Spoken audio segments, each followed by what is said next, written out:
पिते च मधुरं मधुरं स्वरूपं कर्मा पिते च मधुरं मधुरा स्मृतिश्च बुद्धिं प्रबोधय प्रभो मधुबोधशक्तिं विद्यां प्रयच्छ परमां परिभावयामि। कोमलं कूजयन् वेणुं श्यामलोऽयं कुमारकः वेदवेद्यं परं ब्रह्म भासतां हृदये मम। कूजन्तं राम रामेति मधुरं मधुराक्षरम् आरुह्य कविता शाखां वन्दे वाल्मीकिकोकिलम्।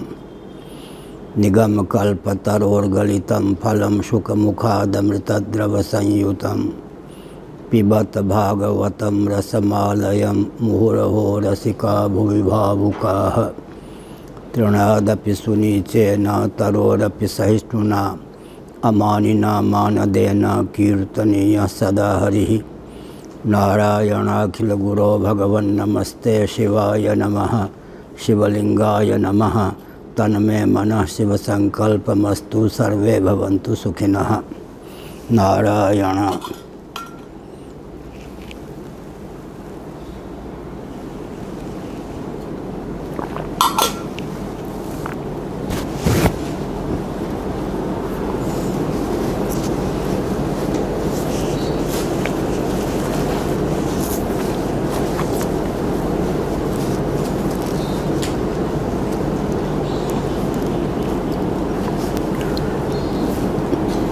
जैसा कि कल निरूपण चल रहा था,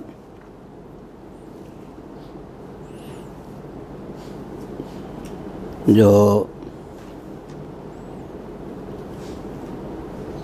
वेद सम्मत दर्शन है, विशेषकर जिसे वेदांत दर्शन कहते हैं, जिसमें उपनिषदों का रस रहस्य सन्निहित है,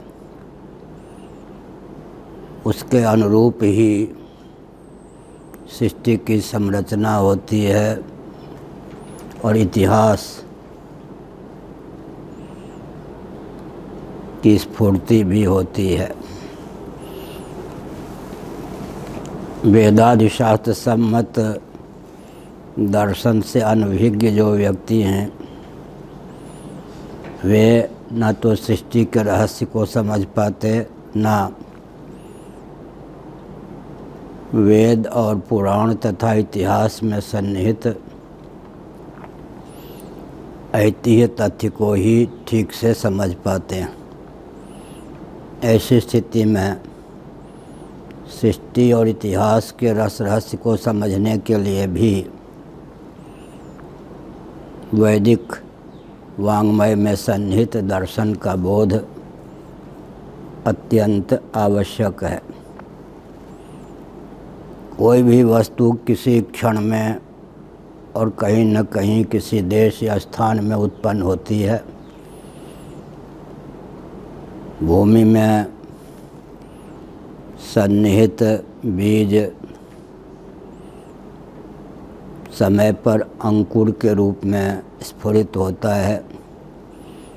बीज भी भूमि में किसी स्थान विशेष में सन्निहित होता है और अंकुर फिर बीज के किसी देश या स्थान में ही उद्बुद्ध होता है, स्फुरित होता है, उत्पन्न होता है।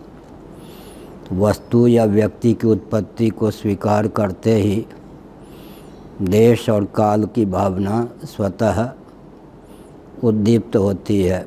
अमुक व्यक्ति या अमुक वस्तु की उत्पत्ति किस देश में अर्थात स्थान में हुई और किस काल में हुई, इसे जानने की उत्सुकता हो जाती है।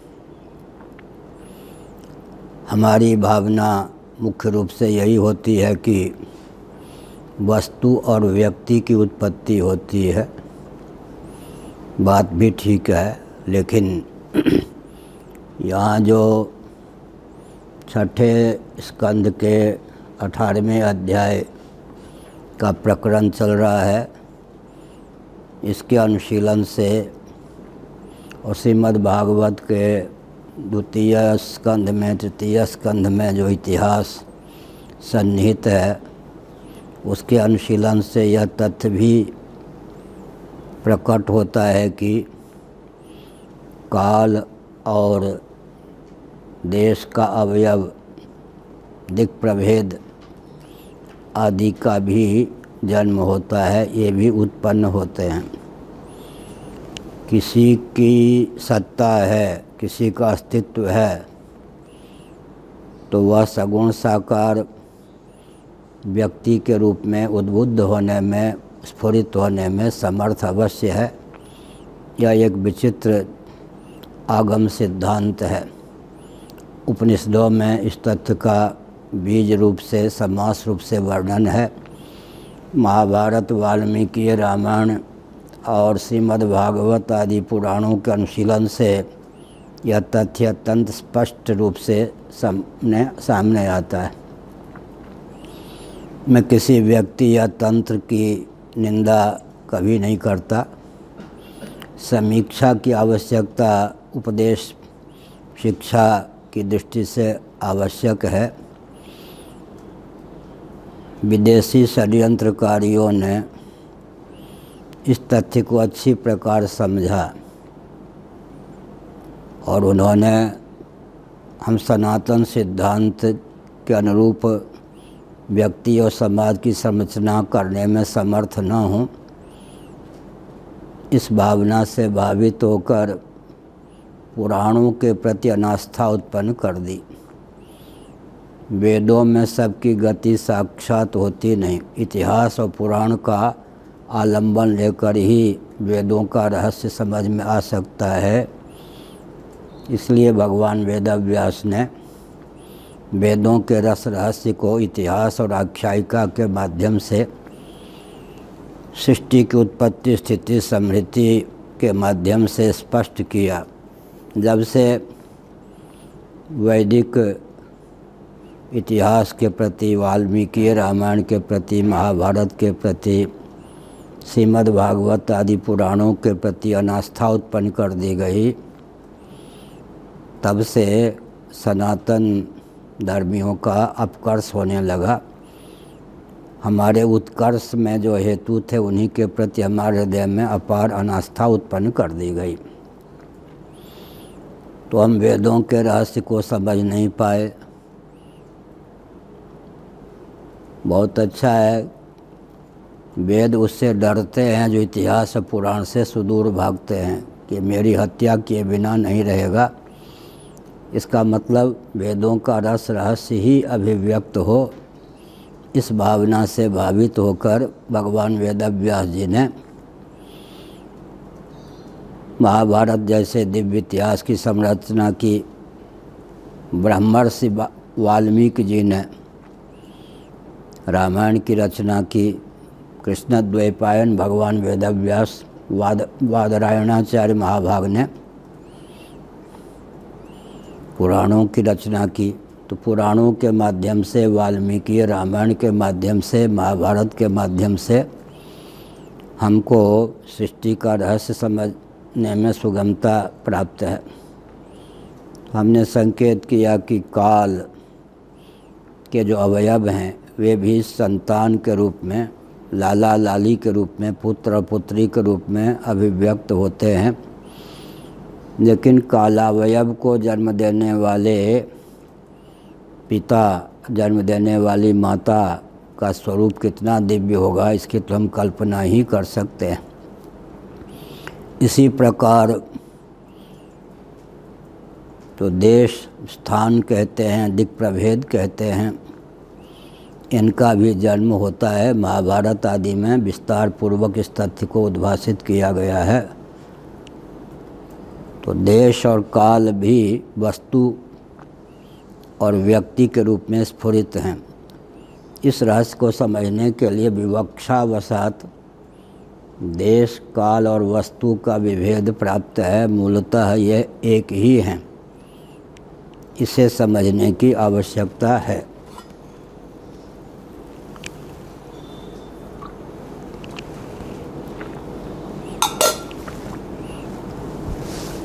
काल को समझना बहुत कठिन है, लेकिन सूत संहिता में बहुत उत्तम ढंग से काल को निरूपित किया गया। कालो मायात्म संबंधः, कालो मायात्म संबंधात, माया और आत्मा प्रकृति और पुरुष के संबंध से काल की निष्पत्ति होती है। सूत संहिता पर भाष्य लिखा माधवाचार्य श्री विद्यारण्य स्वामी महाभाग ने। उन्होंने कालो मायात्म संबंधः अपने भाष्य में अर्थ किया, संबंधात को संबंधः के रूप में उद्भाषित किया। दोनों का अंतर्निहित तात्पर्य एक ही है। मूल में है कालो मायात्म संबंधात, माया और आत्मा प्रकृति और पुरुष के संबंध से काल की सिद्धि होती है। भाष्यकार महोदय ने लिखा कालो माया संबंधः, माया और आत्मा का प्रकृति और पुरुष का संबंध संयोग काल है। इसका अर्थ क्या हुआ? काल का यह स्वरूप लक्षण है। तटस्थ लक्षण,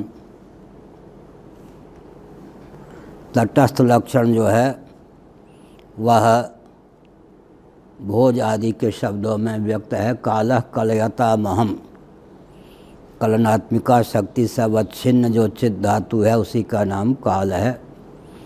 भोज ने भी काल का इसी प्रकार लक्षण किया है। श्रीमद् भागवत के 11 स्कंध में भगवान को कालश्च हेतुश्च कहा गया। भगवान एक ही हैं, लेकिन उन्हें काल भी कहा गया और हेतु भी कहा गया। श्रीधर स्वामी, जिनके संबंध में मैंने कहा कि इस पीठ के आचार्य पद को समलंकृत कर चुके हैं, वाराणसी में जो गोमठ है वहाँ कालांतर में वो निवास करते थे। इस मठ की शाखा के रूप में ही गोमठ है, लेकिन आज अराजक तत्वों के हाथ में है। यह एक विडंबना है। यह पीठ, यह मठ, यह संस्थान केंद्रीय और प्रांतीय शासन तंत्र से उपेक्षित रहता है। कारण क्या है कि हम या हमारे पूर्वाचार्य किसी का आँख मीचकर अनुगमन नहीं करते, सत्य के, तथ्य के, हित के पक्षधर होते हैं। तो शासन तंत्र के द्वारा और समृद्ध वर्ग के द्वारा यह पीठ या यह मठ उपेक्षित। तो हमने एक संकेत किया कि श्रीधर स्वामी महाभाग ने श्रीमद् भागवत पर भाष्य लिखा। इस पीठ के वो मान्य आचार्य थे। उन्होंने कालश्च हेतुश्च अर्थ किया। एक ही भगवान जो हैं वो वे जब निमित्त कारण होते हैं तो कलयति प्रकाशयति ईक्षण करता होते हैं तो उन्हें काल कहा जाता है। उपादान होते हैं तो उन्हीं को हेतु कहा जाता है। भगवत तत्व जो है वह अभिनिमित्तोपादान कारण है। इस तथ्य को उद्भाषित करने के लिए श्रीमद् भागवत के 11 स्कंद में कहा गया कालश्च हेतुश्च, भगवान निमित्त कारण भी हैं, उपादान कारण भी हैं। तो भगवान में भी काल का लक्षण चरितार्थ हो जाता है। साथ ही साथ आत्मा और माया के संबंध से, पुरुष और प्रकृति के संबंध से, अथवा चिदधिष्ठित प्रकृति के योग से काल की निष्पत्ति होती है। मयाध्यक्षेण प्रकृति श्रूयते सचराचरम हेतुना नेन कौन्तेय जगद विपरिवर्तते। इस श्लोक की गंभीरता से मीमांसा करें तो काल की निष्पत्ति हो जाती है। मयाध्यक्षेण प्रकृति श्रूयते सचराचरम, श्रूयते सचराचरम चर अचर के रूप में उद्भाषित होती है और चर अचर को की संरचना में समर्थ भी होती है। आजकल सक्षम शब्द का प्रयोग करते हैं। अक्षम तो बन जाता है, सक्षम लोग बना लेते हैं। तो मयाध्यक्षेण प्रकृति श्रूयते सचराचरम हेतुना नेन कौन्तेय जगद विपरिवर्तते। कालः कलयतामहं, कलनात्मिका शक्ति से अवच्छिन्न चैतन्य का नाम काल है। गीता का जो यह वचन है कालः कलयतामहं, इसके आधार पर पूज्य गुरुदेव धर्म सम्राट श्री करपात्र महाभाग ने हमको बताया, न्याय की शैली में इसको यूँ बोलना चाहिए कि कलनात्मिका शक्ति से अवच्छिन्न चैतन्य का नाम काल है। तो भगवान निमित्त और उपादान कारण हैं, तो काल स्वरूप भी भगवान है। जब ईक्षण कर्ता भगवान होते हैं तो ईक्षण किससे करेंगे? यावत् संजायते किंचित सत्वम स्थावर जंगमम क्षेत्र क्षेत्रज्ञ संयोगा तद्विधिवर्तर सभा। क्षेत्र और क्षेत्रज्ञ अर्थात प्रकृति और पुरुष के संयोग से ही सबकी उत्पत्ति होती है। तो ईक्षण की निष्पत्ति भी बहुश्याम, इस प्रकार का ईक्षण भी बिना माया के योग से संभव नहीं। इस प्रकार आत्मा और माया, पुरुष और प्रकृति, ब्रह्म और ब्रह्म की शक्ति, दोनों के योग से काल की निष्पत्ति होती है। यह काल की सूक्ष्म मीमांसा है। वह काल ही फिर सूर्य चंद्र अग्नि के द्वार से, नक्षत्रों के द्वार से अवयव के रूप में, कालावयव के रूप में अभिव्यक्त होता है। उदाहरण के लिए जो परमाणु होते हैं, श्रीमद् भागवत के द्वितीय, तृतीय और 12वें स्कंद का अनुशीलन करने पर यह तथ्य उद्भासित होता है। आजकल जो ज्योतिर्विद हैं उनको परमाणु काल आदि का ज्ञान नहीं है, इसलिए उनकी गणना में बहुत त्रुटि होती है। हमने परीक्षा नहीं ली किसी की, हम किसी की परीक्षा नहीं लेते हैं। गुरु गोविंद और ग्रंथ की कृपा से 2 शब्द प्राप्त हुआ, 2 अक्षर प्राप्त हुआ। उस 2 शब्द उन 2 शब्दों के हमारे प्रवचन में 2 के लिए प्रायः बहुवचन का प्रयोग नहीं होता है, कोई पूर्व जन्म का संस्कार होगा। संस्कृत में एक वचन, द्विवचन, फिर बहुवचन, अंग्रेजी में सिंगुलर प्लूरल, हिंदी में एक वचन बहुवचन, द्विवचन नहीं है। मेरे प्रवचन में स्वभाव से 2 के लिए भी बहुवचन का प्रयोग नहीं हो पाता है, कोई पूर्व जन्म का संस्कार होगा संस्कृत का, यूँ समझना चाहिए। तो हमने संकेत किया कि जो काल के अवयव हैं उनमें सबसे सूक्ष्म काल किसको माना गया? ऊपर परार्ध, विस्तृत काल में परार्ध को माना गया है, सूक्ष्म काल में परमाणु काल को माना गया है। सूर्य की रश्मियाँ या रश्मि विशेष पृथ्वी जल तेज वायु के जो अतीन्द्रिय सूक्ष्माति सूक्ष्म अवयव परमाणु हैं, उनका अवच्छेदन करने में, उनको छेकने में, उससे अवच्छिन्न होने में जितना समय लगता है उसी का नाम परमाणु काल है। सबसे सूक्ष्म काल की गणना परमाणु काल से होती है। फिर धीरे धीरे परार्ध तक पहुंच जाते हैं। परार्ध काल। अब परार्ध में सहस्त्र परार्ध, लक्ष्य परार्ध, कोटि परार्ध, कोटि लक्ष्य सहस्त्र विशेषण लगा दें तो असंख्य तक हम पहुंच जाते हैं, अर्थात असीम तक पहुंच जाते हैं। यह हमने संकेत किया। अब यहाँ विचार करने की आवश्यकता है, परमाणु भी द्रव्य हैं। न्याय वैशेषिक प्रस्थान के अनुसार पृथ्वी जल तेज वायु के परमाणु द्रव्य हुए या नहीं? और सूर्य की रश्मि भी तो द्रव्य ही है। और दोनों के संपर्क से, संबंध से परमाणु काल की सिद्धि होती है। और कालो मायात्म संबंधात कालो मायात्म संबंधः, आत्मा भी पृथ्वी जल तेज वायु आकाश दिक्काल आत्मा और मन वैशेषिक प्रस्थान के अनुसार ये द्रव्य हैं। गुण और क्रिया का जो आश्रय हो, समवाय संबंध से गुण क्रिया जिसमें सन्निहित हो, उनको द्रव्य कहते हैं वैशेषिकों की भाषा में। तो मान्य श्री आनंद गिरि जी ने विचार किया कि हम वेदांत प्रस्थान के अनुसार आत्मा को द्रव्य माने या न माने। तो उन्होंने कहा कि निर्गुणम, निष्क्रियम, शांतम, निर्वध्यम, निरंजनम आदि जो श्रुतियाँ हैं वो तो निरुपाधिक धरातल पर आत्मा को निर्गुण निष्क्रिय कहती हैं। ऐसी स्थिति में द्रव्य की परिभाषा अगर हम यूँ करें कि गुण और क्रिया संवेद समवाय संबंध से जिसमें सन्निहित हो उनका नाम द्रव्य है, तो द्रव्य हमारा आत्मतत्व वेदांत वेद्य आत्मतत्व द्रव्य नहीं सिद्ध होता है। तब आनंद गिरि जी ने एक द्रव्य की परिभाषा रची। उसका अर्थ होता है कि निरपेक्ष वस्तु का नाम द्रव्य है। गुण क्रिया जिसमें संवेद हों, गुण और क्रिया का उल्लेख किए बिना वेदांत प्रस्थान के अनुसार अगर द्रव्य की परिभाषा करने की आवश्यकता हो तो निरपेक्ष वस्तु का नाम द्रव्य है। तो यहाँ विचार करने की आवश्यकता है। परमाणु भी द्रव्य हैं, पृथ्वी जल तेज वायु जब द्रव्य तो परमाणु भी द्रव्य ही सिद्ध होते हैं। सूर्य जब द्रव्य हैं, भूत विशेष तेज के उल्लास विलास सूर्य हैं, तो सूर्य की रश्मि को भी हम द्रव्य ही कहेंगे। तो द्रव्य और द्रव्य के संश्लेष से, संयोग से, संपर्क से जिस परमाणु काल की संरचना होती है उसको भी हम द्रव्य में सन्निहित कर सकते हैं या नहीं।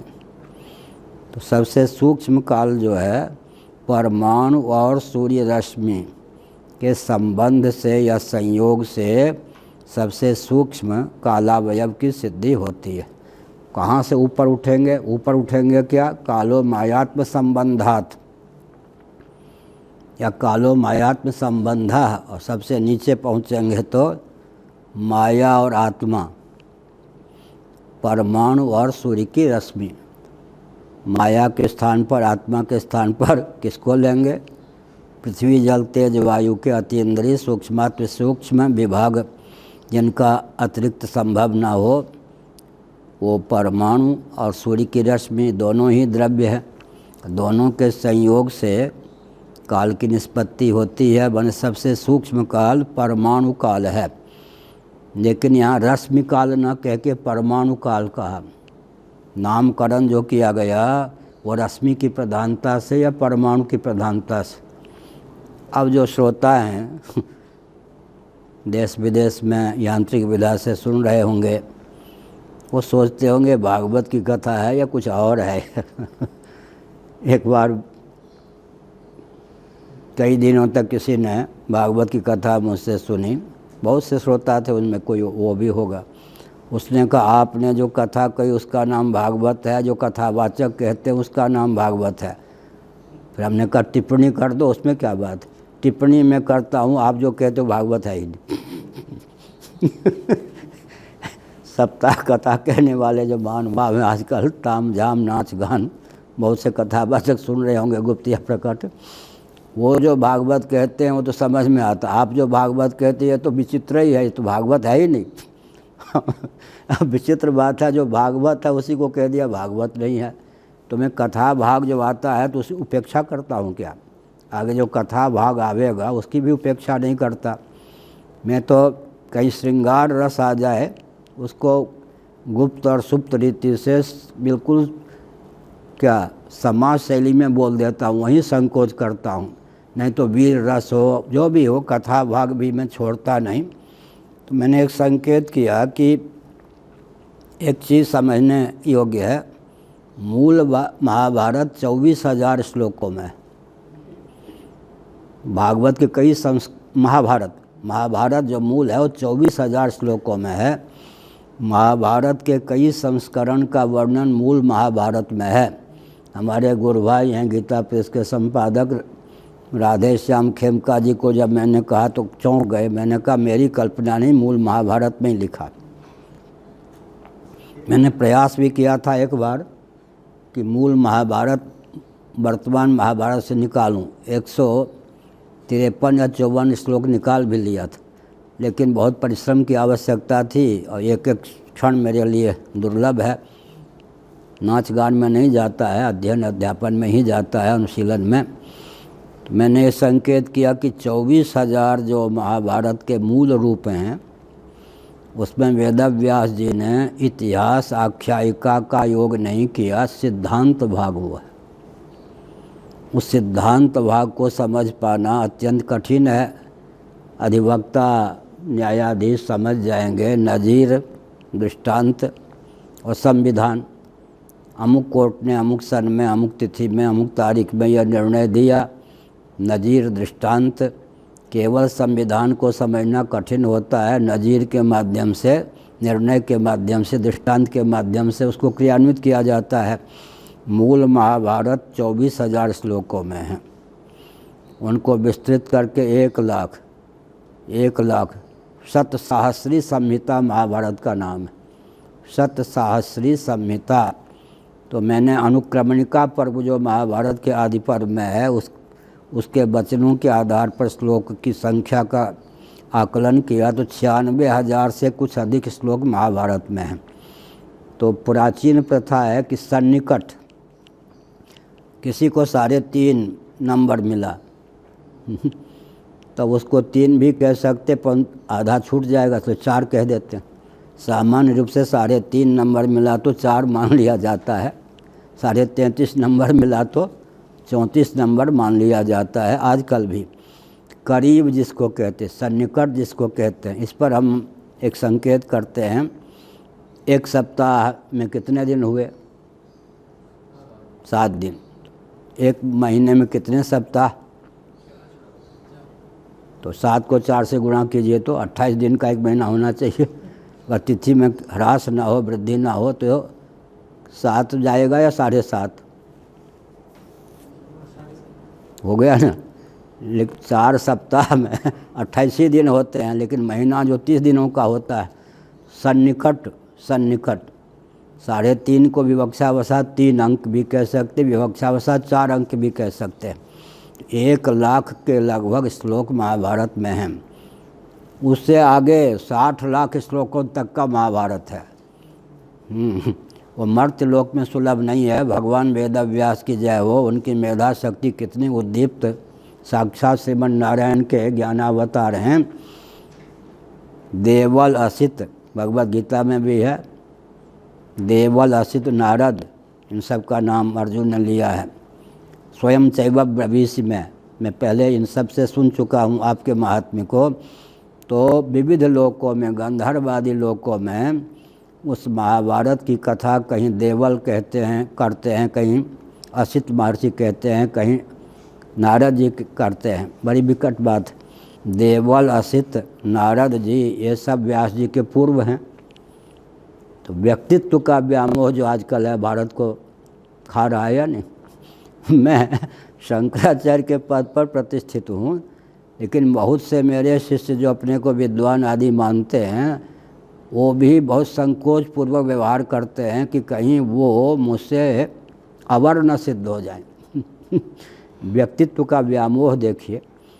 कह सकते थे ना नारद जी ये तो कल का है, मेरे सामने तो इसकी आयु ही क्या है व्यास की, मेरा शिष्य ही है, बात सब ठीक है। लेकिन भगवान वेदव्यास जी ने जिस महाभारत की रचना की उसकी कथा गंधर्व लोक में, पितृलोक में, देवलोक में इतना गूढ़ ज्ञान विज्ञान से संपन्न है, असित, देवल, व्यास इत्यादि ने अपना लिया। अब थोड़ा विचार कीजिए। आज ही मैं श्रीमद् भागवत जहाँ जिस प्रसंग की कथा कह रहा हूँ अध्याय पढ़ रहा था, तो सुखदेव जी के सम्मुख परीक्षित जी ने कहा यहाँ ऋषियों की मंडली बैठी है, उनके सहित मेरी जिज्ञासा है, इसको ज़रा खोल के बताइए इतिहास को। अब सुखदेव जी कथा कह रहे थे, परीक्षित जी श्रोता थे, लेकिन परीक्षित जी ही थोड़े श्रोता थे। उस सभा में कौन कौन बैठे थे? सुखदेव जी के पिता, पितामह, ये सब सुखदेव जी से आयु में बहुत बड़े, इनके पूर्वज सब भी बैठे थे या नहीं। यह जो हमारे यहाँ परंपरा थी, गुण को ग्रहण करने की परंपरा थी, इससे हम लोग उन्नत थे। आज जो व्यक्तित्ववाद, कृत्रिम व्यक्तित्ववाद आ गया, उसने ज्ञान विज्ञान को लुप्त कर दिया। हमको याद है छोटी आयु थी, 10 साल की, 12 साल की, गांव विद्वानों का था। हम वैसे कहते, अपनी प्रशंसा नहीं करते हैं। जिस परिवार का शरीर है, महामहोपाध्याय मुकुंद झा, जे आन पंडित के पोथी से मुकुंद के थोथी, एक कहावत है मैथिली में। अन्य पंडितों के पोथी में ज्ञान है, मुकुंद के थोथी में, उनकी वाणी पर ग्रंथ के ग्रंथ बिल्कुल उल्लसित होते हैं। तो हमने एक संकेत किया, उस गांव का नाम भी कहीं ले लेते थे कि उस गांव के हम हैं, तो लोग हाथ जोड़ते थे, इतना प्रशस्त गांव विद्वानों का। लेकिन मैं जब 9 साल का 10 साल का था, विद्वानों के पीछे प्रेम से पड़ जाता था, हाथ जोड़ता था, पाँव छूता था ब्राह्मणों के, कुछ उपदेश कीजिए, कुछ उपदेश कीजिए, कुछ उपदेश कीजिए। बड़े लाड़ प्यार से वो महामहोपाध्याय या महामहोपाध्याय कोटि के महान भाव जो होते थे, लाड़ प्यार से ज्ञान विज्ञान देते थे। अब मैं देख रहा हूँ कितना ह्रास हो गया, जिज्ञासा नाम की चीज़ ही विलुप्त हो गई। जिसको मैं कुछ उपदेश भी देना चाहूँ तो मन संकुचित हो जाता है कि ये तो अपने को इतना बड़ा विद्वान मानता है कि मानो मुझको 50 साल पढ़ाने की भावना रखता है, तो मैं बोलूँ तो क्या बोलूँ। जिज्ञासा नाम की चीज़ समाप्त इसलिए हो गई, हर व्यक्ति अपने को इतना प्रबुद्ध मानता है कि कोई किसी से कुछ सुनना नहीं चाहता, कोई किसी से कुछ जानना नहीं चाहता। एक आध्यात्मिक क्षेत्र में तो ये विसंगति है ही, वैज्ञानिक क्षेत्र में इस प्रकार की विसंगति कितने अंशों में है वो तो अलग बात है। तो हमने एक संकेत किया, क्या संकेत किया, दोनों ही द्रव्य हो गए, परमाणु भी द्रव्य है, सूर्य की रश्मि भी द्रव्य है, लेकिन नाम रश्मि काल ना होकर के परमाणु काल, अवच्छेदक की प्रधानता से अवच्छेदक की प्रधानता से अवच्छिन्न की प्रधानता से नाम होगा, नाम रखा गया परमाणु काल। अब दोनों ही द्रव्य हैं।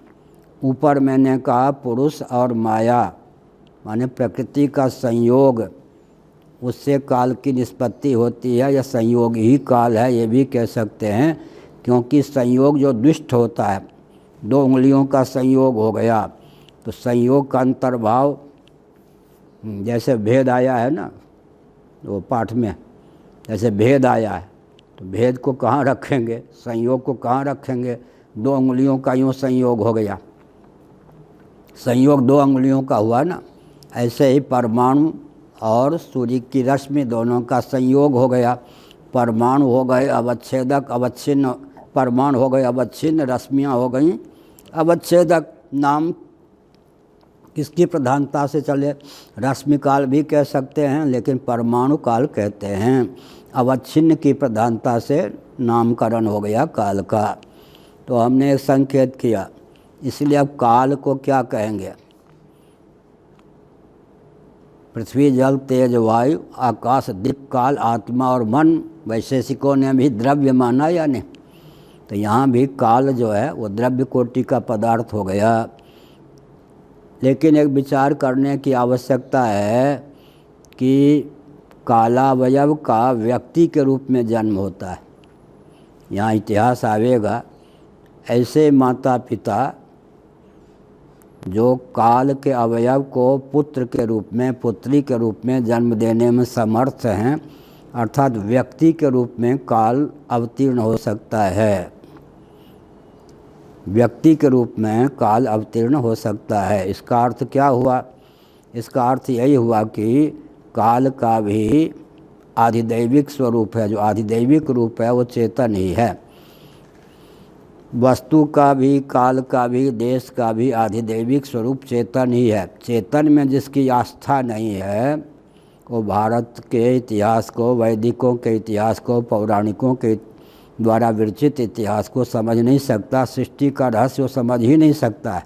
ब्रह्मसूत्र में भी आजकल यही शास्त्रार्थ चल रहा है कि हमारे इतिहास को समझने के लिए तो कल जहाँ पर हमने वक्तव्य को विराम दिया था, जगत क्या है, चिदाश्रित है, चिद्विलास है, चिद्विवर्त है, चिन्मय है, चिन्मात्र है।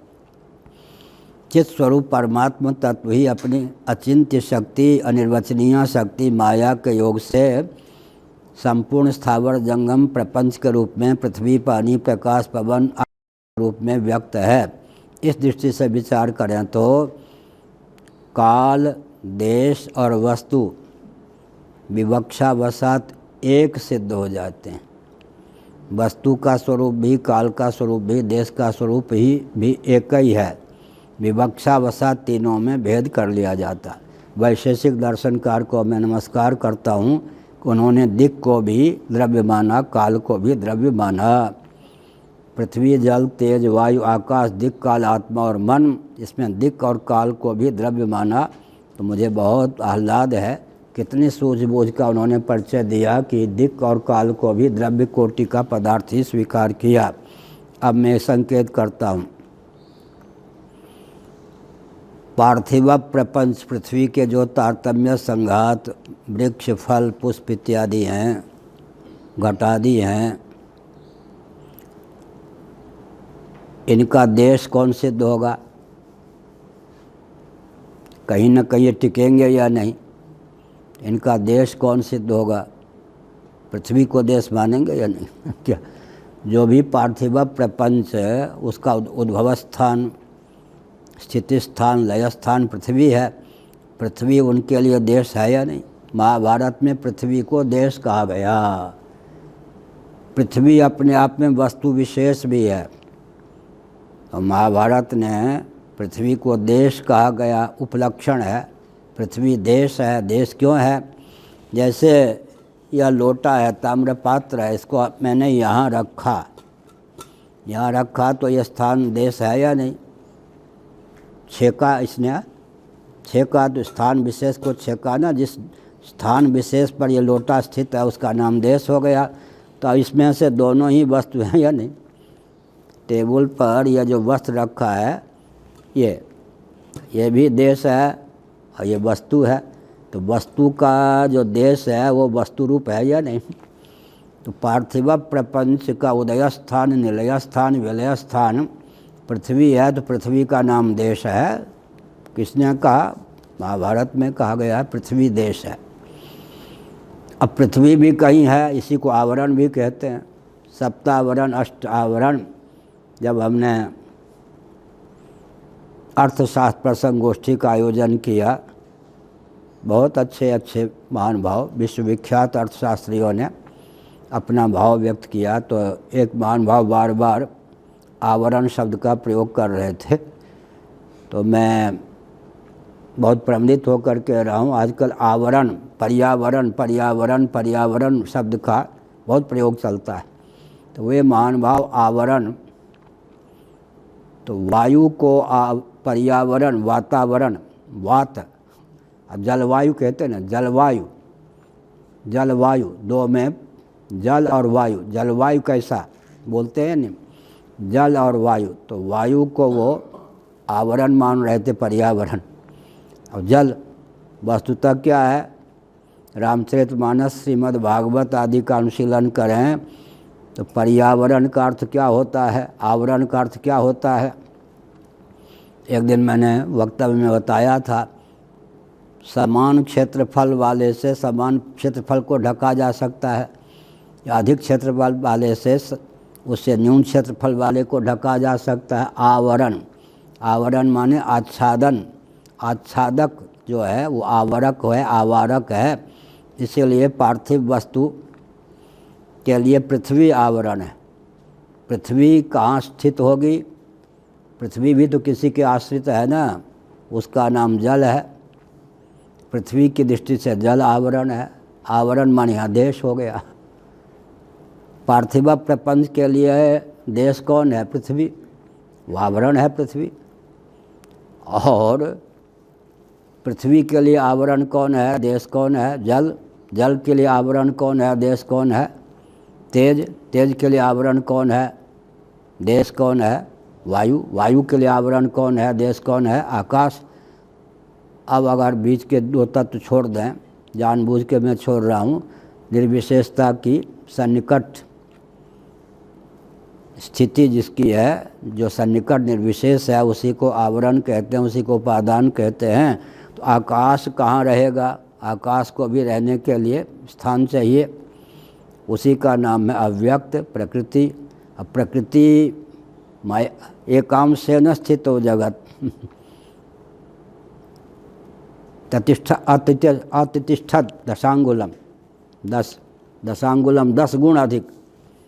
तन्मात्रा जो है पृथ्वी, गंध तन्मात्रा की अपेक्षा रस तन्मात्रा का क्षेत्रफल 10 गुण अधिक, 10 गुण अधिक है। उपलक्षण बहुत बढ़िया पूज्य स्वामी अखंडानंद जी महाराज कहते थे अगर गणित की दृष्टि से सिद्ध हो जाए कि आकाश के इतने में अरब खरब कुछ भी ये पूरी प्रतिष्ठित है या वृंदावन प्रतिष्ठित है या मथुरा प्रतिष्ठित है या भवन प्रतिष्ठित है, तो उसको उतने से गुणा करके आकाश का क्षेत्रफल निकल जाएगा या नहीं? क्या आकाश के 1 अरब हिस्से में जगन्नाथपुरी प्रतिष्ठित है या गोवर्धन मठ प्रतिष्ठित है, तो गोवर्धन मठ का जो क्षेत्र है उसको 1 अरब से गुणा कर दीजिए तो आकाश का क्षेत्रफल निकल आएगा। उपलक्षण है। इसीलिए पार्थिव वस्तु के लिए देश कौन है? पृथ्वी। पृथ्वी का देश कौन है? जल। जल का देश कौन है? तेज।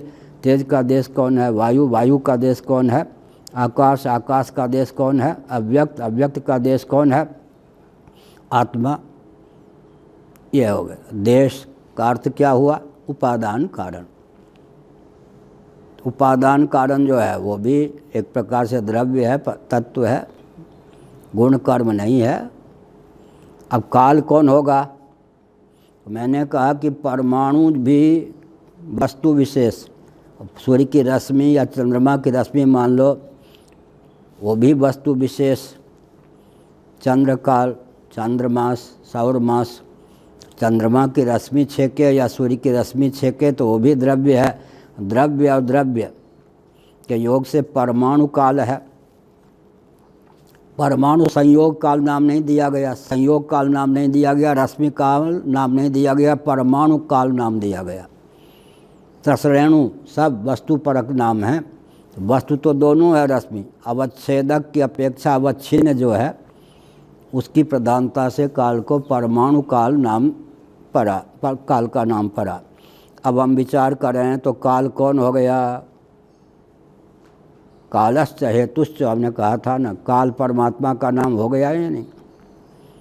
काल देश पहले परमात्मा का नाम हो गया या नहीं? अव्यक्त जो वस्तु है किसमें रहे? मयाध्यक्ष। अव्यक्त अधिष्ठित किसके द्वारा है? किसमें अधिष्ठित है?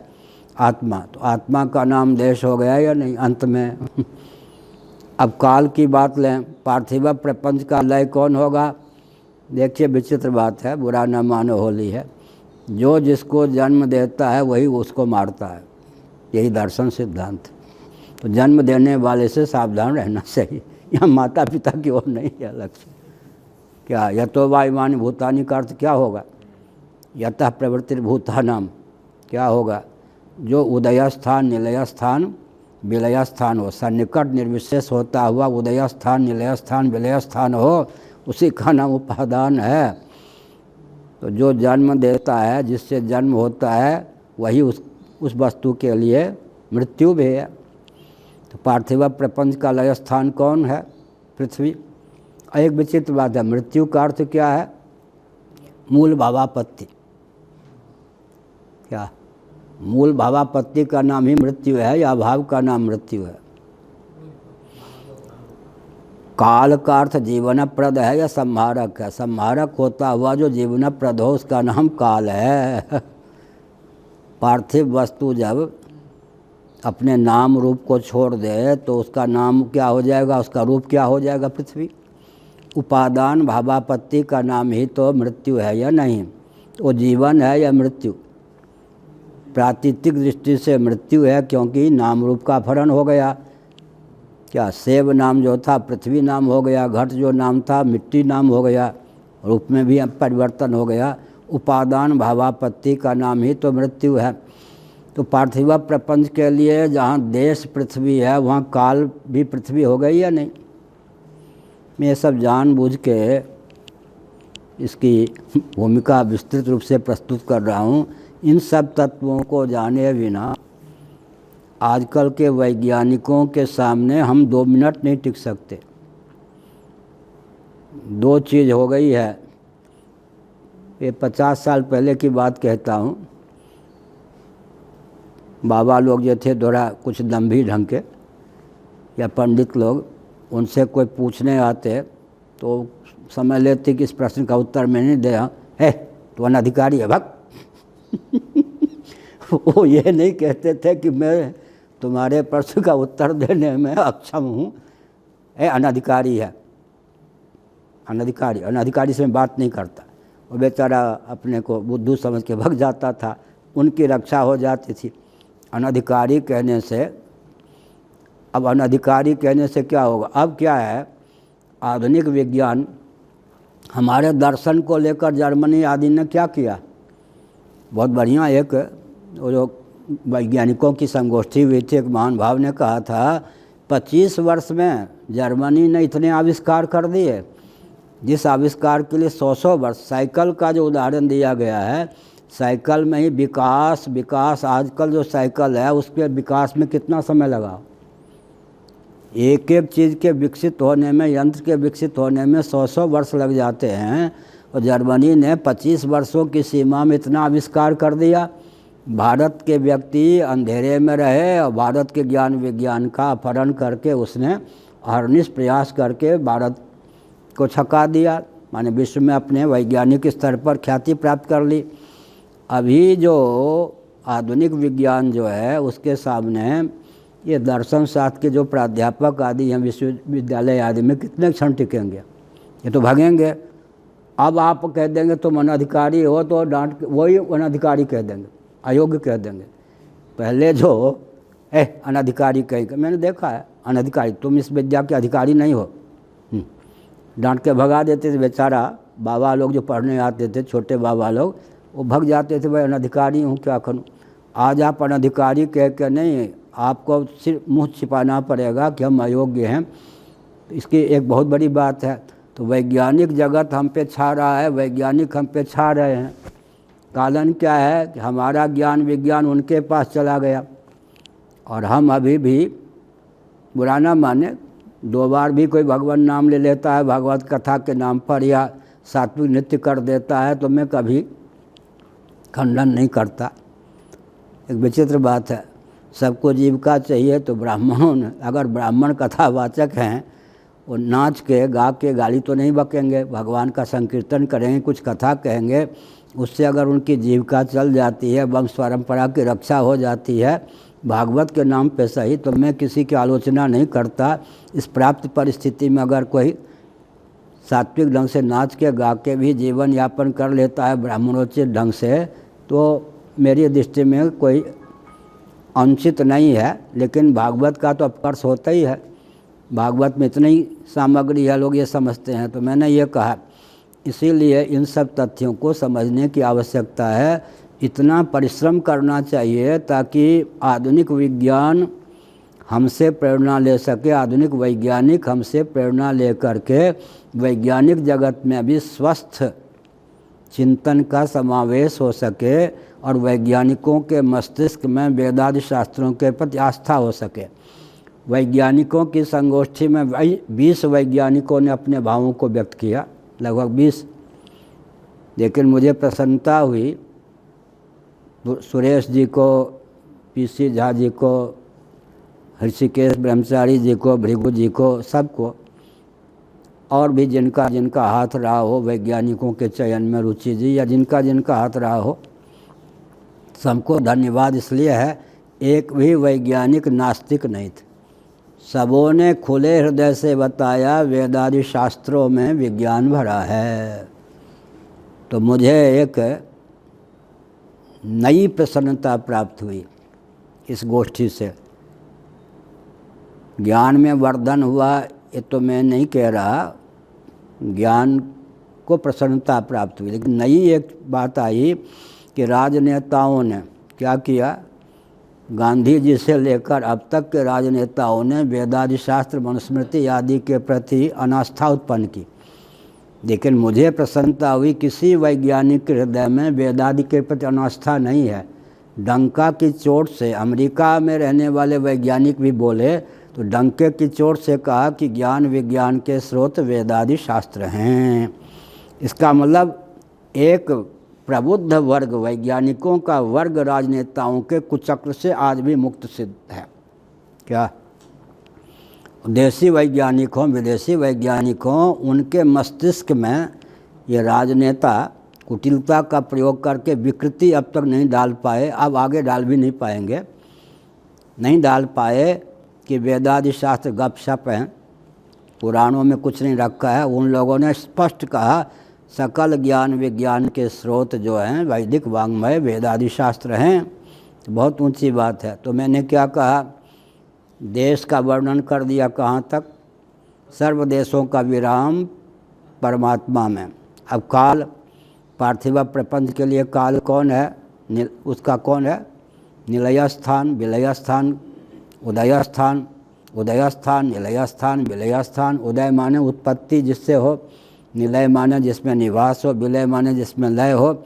सन्निकट निर्विशेष होता हुआ जो उदय स्थान, निलय स्थान, विलय स्थान हो, वो तो देश हो गया। लेकिन काल भी हो गया। पार्थिव प्रपंच को किससे खतरा है, पृथ्वी से, क्योंकि पार्थिव प्रपंच के नष्ट होने का अर्थ है पृथ्वी रूप हो जाना। पृथ्वी का लय स्थान कौन है, जल, जल का लय स्थान तेज, तेज का जो उत्पत्ति स्थान है वही लय स्थान है या नहीं। आरोह और अवरोह, अवरोह क्रम से उत्पत्ति होती है, आरोह क्रम से विलय होता है। हम ऊपर से नीचे जाते हैं, सीढ़ी का आलंबन लेकर नीचे से ऊपर आते हैं, ठीक विपरीत क्रम से। उत्पत्ति क्रम सर्ग क्रम से विलय क्रम विपरीत है, क्रम दोनों में अपेक्षित है।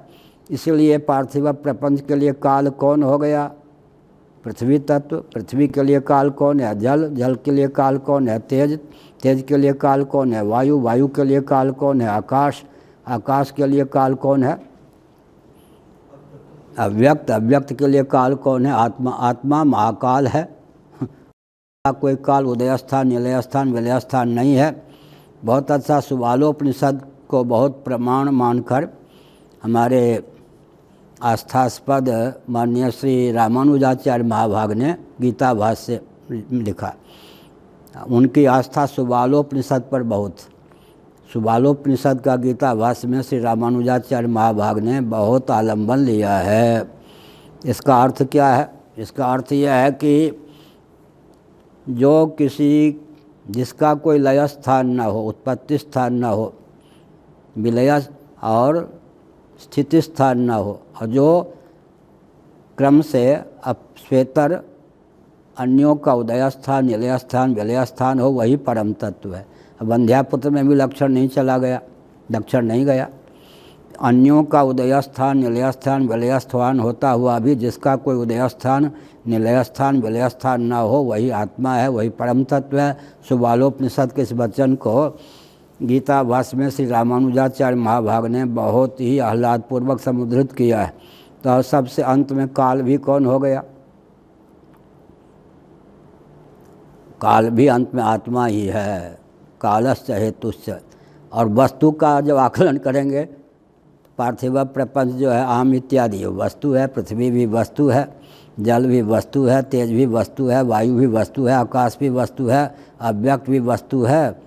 और वेद्यम वास्तव मात्र वस्तु शिवदम, वास्तव वस्तु कौन है, श्रीमद् भागवत प्रथम स्कंद प्रथम अध्याय के अनुसार ब्रह्म या आत्मा ही वास्तव वस्तु है। तो विवक्षावसात क्या कहेंगे, देश भी वही, काल भी वही, वस्तु भी वही। इसलिए वैशेषिक दर्शन ने दिक् और काल को भी द्रव्य कोटि का पदार्थ ही माना है। पृथ्वी, जल, तेज, वायु, आकाश, दिक् और काल। अब दिक् और काल का जब इस ढंग से विवेचन करेंगे तो अंतर्भाव किसमें हो जाएगा, पृथ्वी, जल, तेज, वायु, आकाश में। और जो मन कह दिया, पृथ्वी, जल, तेज, वायु, आकाश, दिक्, काल, आत्मा और मन, अब कौन रह गए, मन और आत्मा, यही ना। तो जब हम वेदांत प्रस्थान के अनुसार विचार करेंगे तो मन का अंतर्भाव किसमें हो जाएगा, मन तो भौतिक है छांदोग्य उपनिषद के अनुसार, पैंगलोपनिषद के अनुसार। तो अपंचीकृत पंच महाभूतों में ही मन का समावेश हो जाएगा। तब मन का समावेश जब अपंचीकृत पंच महाभूतों में हो गया तो कितने तत्व रह गए, पृथ्वी, जल, तेज, वायु, आकाश, 5 द्रव्य रह गए। अब आगे कौन है, आत्मा। वो आकाश का भी लय स्थान हो गया, आत्म तत्व। तो 6 में सबका अंतर्भाव हो गया। तस्माद वायु तस्माद आत्मना आकाशा संभूतः आकाशात वायु, ये सब।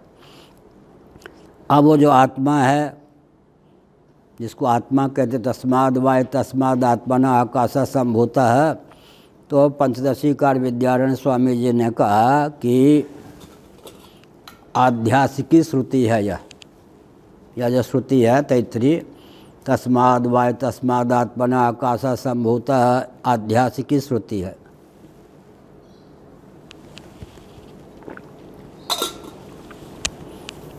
क्या मतलब?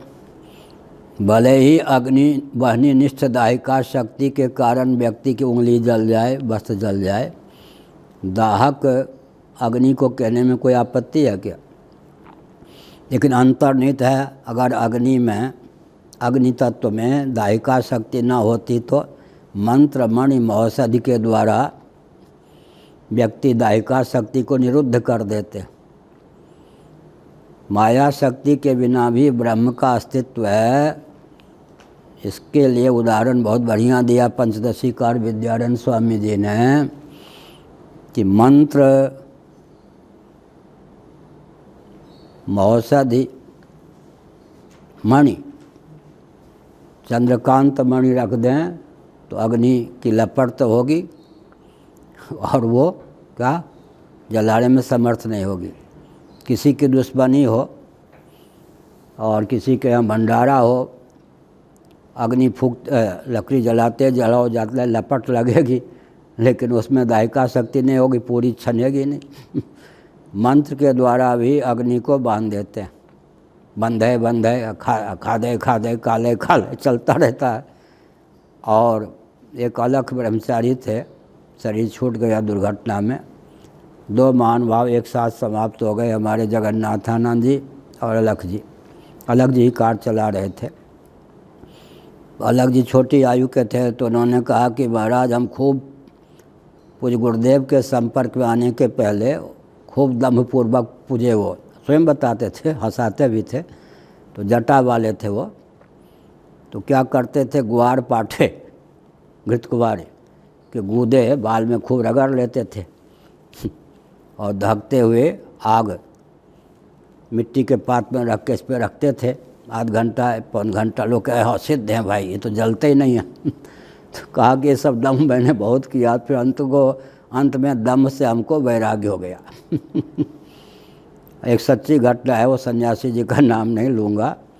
एक सन्यासी, सच्ची घटना है, सच्चिदानंद आश्रम जो उनके शिष्य कालांतर में बने, आयु रही होगी सुरेश जी के समान उनकी, लेकिन इतनी बड़ी जटा ये सब। अब वो 500 वर्ष 400 वर्ष की आयु वाले अपने को बताते थे। और गणेश शंकर विद्यार्थी की समाधि जो है ना सप्त सरोवर पर है, वो उनका उपयोग करते थे। एक ऐसे महात्मा जिनकी आयु 500 वर्ष की है, 600 वर्ष की है, पता नहीं कितने वर्ष की है, कम से कम 400 वर्षों की तो है ही। अब नेहरू जी गणेश शंकर विद्यार्थी जी से बहुत प्रभावित थे जवाहरलाल नेहरू जी से कहा कि आपको एक सिद्ध अरे तुम लोग से बाबा बाबा बाबा कहते हो, कोई सिद्ध महात्मा आजकल है क्या? हाँ महाराज, एक ऐसे महात्मा हैं मेरे संपर्क में, किसी से बोलते तो नहीं हैं, लेकिन दर्शन आपको मैं करा सकता हूँ। 500 वर्ष तो कम से कम उनकी आयु। अरे ज़रूर कराना। अब वो गणेश शंकर जी ने कहा सुनो, नेहरू बहुत विचित्र व्यक्ति हैं, हाँ नास्तिक का प्राय ही समझ लो, कितना भी प्रयास करें तो मुँह मत खोलना, केवल ऐसे किए रहना, नहीं तो पोल पट्टी खुल जाएगी हमारी तुम्हारी। हाँ हम नेहरू जी को ला के तुम्हारे चरणों में झुका देंगे। सच्ची घटना है। और एकदम नेहरू जी ने कहा कृतार्थ कर दिया गणेश शंकर जी ने, आपने एक सिद्ध का दर्शन कराया, भला इस समय सिद्ध कहाँ होंगे, मैंने आपने दर्शन करा दिया। नेहरू जी प्रसन्न होकर चले गए, बहुत बढ़िया। अब बद्रीनाथ में क्या हुआ, सच्ची घटना है, तप्त कुंड। मैं तो बद्रीनाथ में 3 महीने रहा हूँ 66 में। और ब्राह्म मुहूर्त में नहाने गए, दैव योग से क्या किया, धोखे में डुबकी लगा ली, तो कृत्रिम जटा हो सब तैरने लग गए। वहाँ सिद्ध बन के 500 वर्ष की आयु वाले होके पूज रहे थे वो। अब सोचा कि कोई देख तो नहीं रहा, लेकिन दैव योग से वो सुबह ब्रह्म मुहूर्त में नहाने गए थे। वहाँ से वो जो भगे, भगते भगते भगते भगते 20-25 किलोमीटर दूर रह के इधर नीचे ऋषिकेश की ओर आए थे वो ब्राह्मण। तो बाद में उन्होंने सोचा कि भाई ये दम से कितने दिन तक पूजेंगे, तो सच्चिदानंद आश्रम के पास गए। महाराज मेरे दम की कहानी ये है, अब मैं 25 साल का हूँ 500 वर्ष का बन के खूब पूज लिया, ऐसी घटना हुई। तो अच्छा, तो अब हमको दंडी स्वामी बना दीजिए। दंडी स्वामी बन गए। कभी कभी सच्चिदानंद जी कहते थे, बचवा जरा खड़ा तो हो थे पूर्व के उत्तर, बचवा जरा खड़ा तो हो, 5 साल की आयु 5 मिनट में तुम्हारी 25 साल की कैसे बन गई? अब खड़े होकर कहते थे यूँ बन गई, बद्रीनाथ के तप्त कुंड के कारण बन गई। तो क्या अर्थ हुआ? अर्थ क्या हुआ कि ये तो दम हुआ। इसलिए हमने कहा कि विवक्षावसाद क्या है, जिसको हम देश कहते हैं वो वस्तु पहले से है, फिर देश भी है, और निलय स्थान के साथ साथ विलय स्थान होने के कारण वो काल भी है। तो द्रव्य में ही वस्तु देश काल विवक्षावसाद क्या देश काल वस्तु का विभाग कर लेते हैं। अब ये सब इतने लंबे द्रविड़ प्राणायाम की क्या आवश्यकता थी? द्रविड़ प्राणायाम की आवश्यकता ये है कि व्यक्ति जिसको कहते हैं वो अपने आप में देश भी है, काल भी है, अब वस्तु तो है ही। वस्तु जिसको कहते हैं विवक्षावसाद तो देश भी है और काल भी है। इस प्रकार ये जो अवतार होता है कालावयव का भी, और जो शब्द ब्रह्मण निष्णातः परम, अच्छा सब हो गया, शब्द ब्रह्मण निष्णातः परम ब्रह्माधिगच्छति। शब्द ब्रह्म में जो शब्द हैं, अक्षर हैं, आपको सुनकर आश्चर्य होगा, ये सब ज्ञान विज्ञान तो आजकल लुप्त है। रुद्राक्ष पर भी हमारा ग्रंथ है, छोटी सी पुस्तिका है। और ये पर कौन सा ग्रंथ अका क्या है? अकारो वे सर्वावाक है। अभी सर्वार्थ सिद्धि नामक ग्रंथ लिख रहे हैं। अव्यक्तोपनिषद एक है, 2 पृष्ठों वाली छोटी सी उपनिषद है। अव्यक्तोपनिषद का अध्ययन करके तो मानो ज्ञान विज्ञान का मुझे एक ही जगह स्रोत मिल गया। अपने आप अर्थ लगाना भी बड़ा कठिन है, उस पर उसका कोई, हमने तो मूल पर के अर्थ लगाया है। अव्यक्तोपनिषद में गंभीर ज्ञान इतना है कि वो अपने आप अर्थ लगाना भी बड़ा कठिन है, संस्कृत के जानकार के लिए भी। रुद्राक्ष कितने अक्षरों से बनता है, ब्राह्मण कितने अक्षरों से बनते हैं, क्षत्रिय कितने अक्षरों से बनते हैं, वैश्य कितने अक्षरों से बनते हैं, और देवराज इंद्र देवताओं में श्रेष्ठ हैं तो कितने अक्षरों से बनते हैं, अन्य देवता कितने अक्षरों से बने हैं। ये ज्ञान विज्ञान तो आजकल लुप्त है। 108 उपनिषदों में जो ज्ञान विज्ञान का भंडार है, इसमें मैं वेदनापूर्वक कह रहा हूँ, लोगों ने भ्रम क्या उत्पन्न कर दिया। जिन उपनिषदों पर शंकराचार्य ने टीका लिखी, उसके बाद अतिरिक्त जो उपनिषद हैं, उपनिषद हैं ही नहीं। वृंदावन में भी ये भ्रम फैला, सब जगह फैल गया। जबकि मुक्तिकोपनिषद में लिखा है, अष्टोत्तर शत उपनिषदों में सबसे अंतिम उपनिषद है मुक्तिकोपनिषद। मूल गुटका लीजिए, मुक्तिकोपनिषद। उसमें लिखा है वेद की जितनी शाखा उतनी उपनिषद। उपनिषद शब्द स्त्रीलिंग है। श्रीमद् भगवद गीता सुपनिषद सु। गीत क्यों नहीं कहा, गीता क्यों कहा? उपनिषद के योग से गीत का नाम गीता हो गया, नहीं तो भगवद गीत है। गीत को गीता क्यों कह दिया? उपनिषद शब्द के योग से गीत को गीता कह दिया। गीतम शब्द का भी प्रयोग है भागवत में। गीतम, गीतम सदुक्ति भी गीतम। गीता का उल्लेख श्रीमद् भागवत में 3 जगह पर है। तो गीत को गीता क्यों कह दिया? उपनिषद के योग से कह दिया। तो हमने संकेत किया कि मुक्तिकोपनिषद में कहा गया है वेदों की जितनी शाखाएं हैं उतनी उपनिषदें हैं।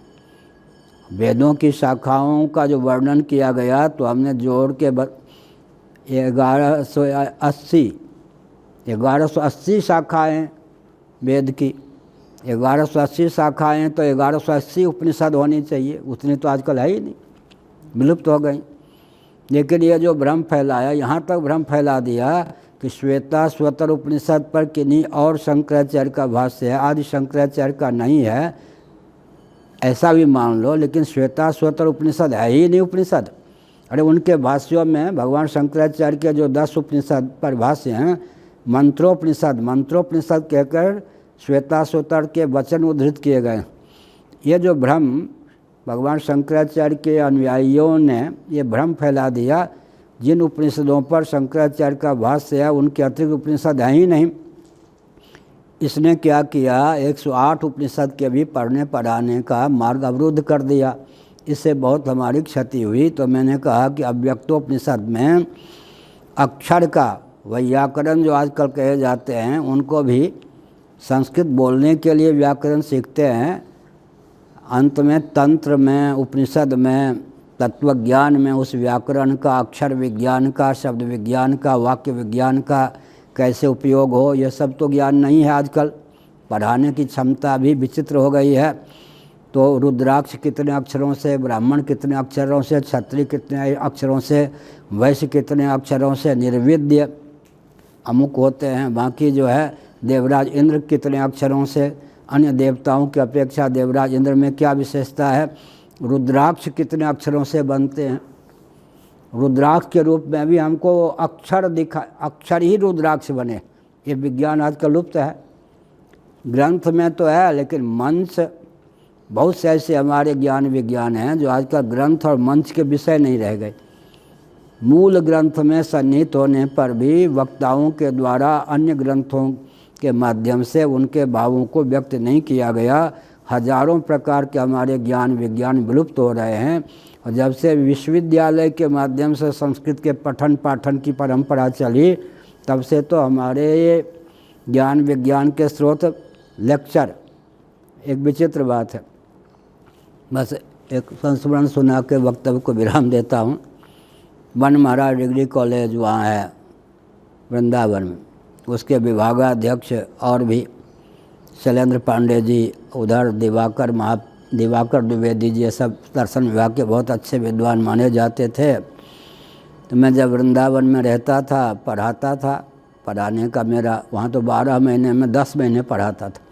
2 महीने पूज्य गुरुदेव से पढ़ने के लिए काशी आ जाता, बाकी 10 महीने वृंदावन में पढ़ाता था। 1 घंटा 2 घंटा रोज़ पढ़ाता था। मेरा पढ़ाने का अभ्यास जो है वो 63 से है।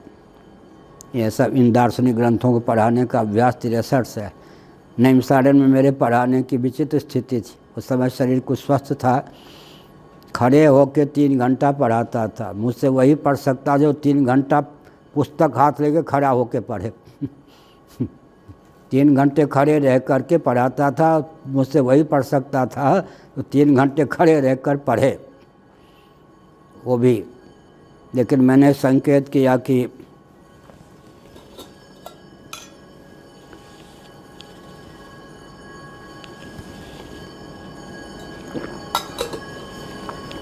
पठन पाठन की जो परंपरा आर्ष पद्धति के अनुसार विलुप्त हो गई है, उसे बहुत ह्रास। अक्षर जो है वही सृष्टि के रूप में विद्यमान है। यह सब ज्ञान विज्ञान आजकल विलुप्त प्राय है। यहाँ पर अक्षर का नाम क्यों नहीं लिया मैंने, छंद का भी अवतार होता है, ज्योतिष का भी अवतार, वेद और वेदांग जो हैं उनका भी अवतार होता है। इसी प्रकार से अग्निहोत्र का भी अवतार होता है। अग्निहोत्र इसी प्रकार से है।